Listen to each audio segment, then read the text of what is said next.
I am going to do three C's today. I'm going to borrow one of Simon's, and then I'm going to up him two. And Justin and Dan, you're on notice that you got to stick to this for the rest of the conversation. The first one that I'm going to borrow is competition. I completely agree with Simon that the future of the debate around privacy and data protection will be driven in large part by competition. Believe it or not, when I was in the Attorney General's office, before we decided to create the privacy unit, we looked around everyone that was working on privacy or had any jurisdiction on privacy within the Attorney General's office. And one of the units that I invited to that meeting was the antitrust division. And that was really important because at that time, over a decade ago, I guess, at this point, a decade ago, we were really beginning to recognize that a lot of companies were competing over data. That has not changed in the last decade. That is even more apparent now than it was then. So I will echo exactly what Simon just said on competition. My other two C's, California and cyber.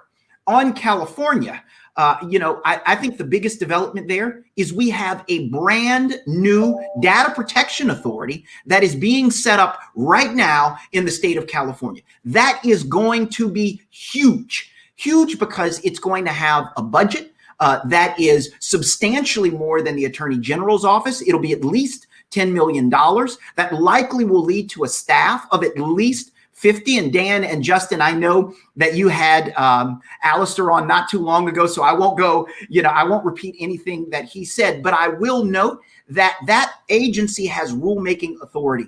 That agency will have enforcement authority. It will go into effect, and it could quite possibly be by the end of 2021 or definitely 2022, the most aggressive, the most active, the most effective enforcer of privacy in the United States. So I will make California my second. And then third is cyber. And I think this is really important. Many people may not have noticed that last month, when Congress overrode President Trump's veto of the NDAA, which is the Defense Authorization Act, it created a brand new position in the White House called the National Cyber Director. This is a presidentially appointed, Senate-confirmed position this person will be the principal cybersecurity advisor to the president, including within this jurisdiction, information security and data protection explicitly within the authority of this role.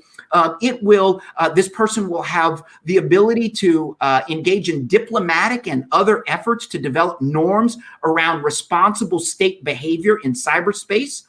They will also focus on the cyber posture of the United States government. It will have the ability to work on awareness and adoption of emerging technologies and the risk to U.S. cybersecurity, and will also serve on the National Security Council and the Homeland Security Council. Why is this important to privacy? Because we are at a time in history where we really have to think about the balance between national security, cybersecurity, surveillance, and privacy. All of that comes together, and this brand new position sitting at the top of the White House will be the center of cybersecurity for the United States. It will be interesting to see what the occupant of this position does with the role, but I think it will fundamentally change the way we approach this, much the way that the creation of the United States Trade Representative changed the way the U.S. handled trade negotiations. So if you begin to see competition, you begin to see the connection in the White House, you begin to think that 1 year from now,